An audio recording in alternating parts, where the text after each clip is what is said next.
Like all things intending to be a distraction from the Epstein Files, Donald Trump, convicted felon extraordinaire, just held a press conference where, Pamela Jo Bondi, box of wine, Janine Pirro, the United States Attorney for the District of Columbia. I know. We are truly living in wackadoo land. During this press conference, as he's got SecDef, Pete Hegseth, remarkably sober, standing there having this press conference wherein Trump says what? He announces that he is federalizing DC. He's basically now attempting a takeover of the District of Columbia, which is an autonomous unit, people. It is its own autonomous place. And yet Donald Trump thinks that it's there for the taking. But again, this is an attempt to distract you from the Epstein Files. But as my shirt says, in my resisting fascist era, just because something may be an attempted distraction from the Epstein Files does not diminish the reality that it's also an attempt to be able to establish a fascist state here in America. So let's go to what's the latest. So here is the latest. Donald Trump announcing that he's taking control of the DC Police Department and deploying 800 National Guard troops to fight crime. According to Donald Trump, and we're going to use his own words, the executive order that he issued today entitled Declaring a Crime Emergency in the District of Columbia. It's dated August 11th, 2025. And Section 1 says, quote, crime is out of control in the District of Columbia. Okay. Wackadoo guy, Donald Trump thinks crime is out of control in the District of Columbia. Are you starting to detect a little bit of a common denominator here? He said the same thing about California when there were some protests going on. He made it sound like the city was burning down, and yet we had people that were walking the streets of LA just like they are in DC. People, I was just in DC a few weeks ago. Nothing going on there, like he says. Donald Trump says that there's been such an increase in violent crime in the, quote, heart of our republic that an emergency nature exists that is creating a special condition within which he's required to use the Metropolitan PD of the District of Columbia for federal purposes. Well, no, actually. Let's go to the Metropolitan Police Department. Let's go to their own crime data. As of the beginning of August of 2025, violent crime is down 35% as compared to the same period in 2024. Specifically, the number of homicides is down 11% from the previous year. What's seen a slight increase according to Metropolitan PD? Motor vehicle theft. Okay, this is really the data. Do not allow convicted felon Donald Trump, who, by the way, should know crime because he's the convicted felon here. Don't let him use lies and false narratives to justify taking over the DC police force, because that's exactly what he's doing here. If you look at Section 2 of the executive order, he is saying that he's now going to hijack the Metropolitan PD for federal purposes, including, quote, maintaining law and order in the nation's seat of government, protecting federal buildings, national monuments, and other federal property. From whom? From what? I don't see them at risk. I just drove by the Lincoln Memorial. I didn't see it on fire. I saw a movie where they tried to take down the White House. Kind of tempting, right now. But no, none of that is happening here. And then he also says it's to ensure conditions necessary for the orderly functioning of the federal government.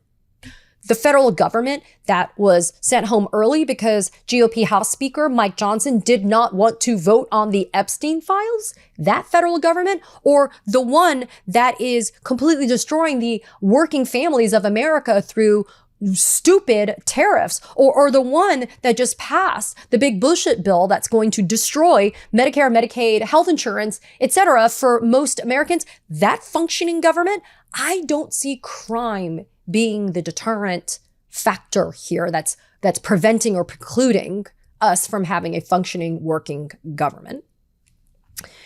Effective immediately, the mayor of DC will provide the services of the Metropolitan Police Force for federal purposes for the maximum period permitted under Section 740 of the Home Rule Act. You know us. We have Section 740 of the Home Rule Act. Let's go to the tapes. Section 740, entitled Emergency Control of Police. This is the section of the DC Home Rule Act that Trump is citing to as justification to take over the Metropolitan PD. Says here, whenever the President of the United States determines that special conditions of an emergency nature exist which require the use of the Metropolitan Police Force for federal purposes, he may direct the mayor to provide him, and the mayor shall provide such services as the president may deem necessary and appropriate. Stop. When you see the word shall, the mayor shall provide, and any statute, any type of law, shall removes the discretionary ability of the mayor to say no. It doesn't say may provide, it says shall. So according to this section, 740, the mayor of DC has no choice. She has to provide the Metropolitan Police Department to be able for the president to be using for federal purposes that really haven't been described here other than, quote, to combat crime, which, again, he cites to lies to justify doing this. In no case, however, shall these services be made available for a period of time in excess of 48 hours unless the president, prior to the expiration of that 48-hour period, notifies the chairman and the ranking minority members of the committees on the District of Columbia of the Senate and the House of Representatives in writing as to the reason why that period of time must be continued or extended. However, if you look at the further subsections of this provision, it says, but not for any longer than 30 days. So 30 days is it. 30 days from August 11th, 2025 is it. But the reality is, what's he going to put in writing that's going to justify him taking over and hijacking the Metropolitan Police Department? Now let's go back. What's going to happen? How's this actually going to work? Well, according to the Executive Order, Section 3, operational control of the Metropolitan Police Department is going to be delegated to the Attorney General of the United States, Pamela Jo Bondi. Because being the Attorney General of the United States, Pamela Jo has so much freaking free time that she now needs to have operational control of the Metropolitan Police Department of the District of Columbia. I mean, look, I know Marco Rubio has a lot of titles. Scott Bessent now has a lot of titles and roles. I mean, he's really trying to get the most bang for his buck, isn't he, Donald Trump? But this is absurd. That you now have given operational control of the Metropolitan PD to Pamela Jo. Pamela Jo, who can't get the Epstein Files released, she's too incompetent to do that, and now she's going to do this. Okay, so let's dig a little bit deeper, people, because that's what we do here, right?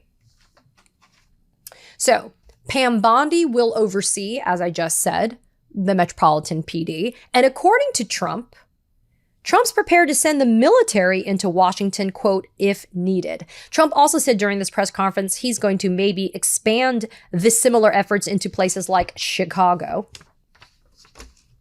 I mean, in other words, he's going to be looking at places like Chicago, DC, blue cities, right? Because what is he ignoring? Well, according to the New York Times, this is a fantastic line. Trump is ignoring and doesn't mention in that press conference today cities in Republican-led states with the highest murder rates, like Memphis, St. Louis, or New Orleans. Oh, how convenient. Why do we not see an executive order by convicted felon Trump stating that he is going to send in federal troops to Memphis, St. Louis, or New Orleans in those Republican-led states, right? The New York Times goes on to say that Trump also conveniently ignored the most violent episode in Washington, D.C.'s recent history, the January 6, 2021 riot at the United States Capitol. I have to admit, this is chef's kiss, right? But it's true. The most violent episode in recent history in the Washington, D.C. is January 6, 2021. But yeah, we know. We saw it happen in real time. We saw it happen with our own eyes. But Trump has pardoned those insurrectionists. So he's just going to erase that violence. How convenient. I also want to talk about this, right? Normally, this idea of deploying federal troops like the National Guard, we all pump the brakes. We're like, whoa, wait. Posse Comitatus, right? The idea that you can't use federal troops to do regular civilian law enforcement, because he's saying here that he's federalizing basically these DC police according to this section 740 of the Home Rule Act of DC. But he's also saying, look, I'm going to send in how many National Guards? 800 to fight crime inside DC. So how does that work though? Because DC is a Posse Comitatus loophole. Let's put it that way. DC is unusual. It's an unusual spot. And I want you guys to understand why. Great piece from Steve Vladeck explaining it. Steve is, as you know, a personal favorite of mine, explaining what's happening here. So let's talk about it quickly. So as Steve has explained, and as we know, so DC pretty much has its own autonomy over its day-to-day stuff, right? Local governance, day-to-day stuff is what happens. The federal government retains authority over the federal institutions in the District of Columbia. Makes sense. That's how things have been working. Not a problem. But how does it work when it comes to the National Guard? Well, unlike other places like California, and let's stay on the California example, please. Unlike places like California, DC has its own National Guard. It has its own National Guard. Its own National Guard, though, is not commanded by the mayor of DC like it would be in LA. Excuse me, or like the governors would in the state of California, for example. DC has its own National Guard that is commanded by the President of the United States. So I think you could equate it to a secondary law enforcement force or secondary police force that exists in DC that's under the command of the President of the United States. So the DC National Guard is not under the control of the mayor of DC, and it's pretty much there to be available to be deployed by the President of the United States. And so, because it's pretty much always a federal National Guard instead of a state National Guard, it means that Posse Comitatus is not implicated here, right? So the reason why I bring that up is today in California, a bench trial has commenced about Trump deploying the nearly 5,000 National Guard troops to Los Angeles in June. And that trial is expected to take place over maybe 3 days or so. And a federal judge is going to determine whether or not there was a violation of the Posse Comitatus Act by Trump sending those troops into LA during the summer. As of right now, all but 250 of those National Guard troops have since been withdrawn. But again, the common denominator being Trump claims there's an emergency. Trump claims there's an emergency when it comes to, quote, illegal immigration. So he invokes the Alien Enemies Act, or, DeSantis is the same thing in Florida. There's an emergency. And so we're going to invoke these emergency powers. That is what Trump does. And he just summarily declares it when the facts and the reality and the truth suggest otherwise. But in this instance, the Home Rule Act gives Trump the ability to also take over the Metropolitan Police Force, the local police force. So you have a double whammy from Trump here. You've got the National Guard and you have the DC police. And they have been now taken over, according to Trump, by the federal government. So the president in this instance is pretty much saying, I'm going to squat on DC. You have some measure of a legal squatter in convicted felon Donald Trump on DC right now. And it's up to us to highlight not only the lies that are being told by this administration to justify what's happening, but to also underscore how even though the law may temporarily allow him to do certain things like take over the Metro PD, for what purpose, though? The people are not in some state of emergency in DC that merits the action that's being taken here. So we're going to watch this, obviously, very carefully, especially if Trump continues to threaten to do the same thing in other states. We're also going to watch that bench trial very carefully in California to see what the judge says there, because it will set a precedent for us to be considering if Trump tries to do the same deployment of National Guard troops in other jurisdictions, because unrest is happening. Civil unrest is happening. Good trouble is happening every day. There are protests in LA and across the United States. They may not be getting the coverage that they deserve, but they're happening.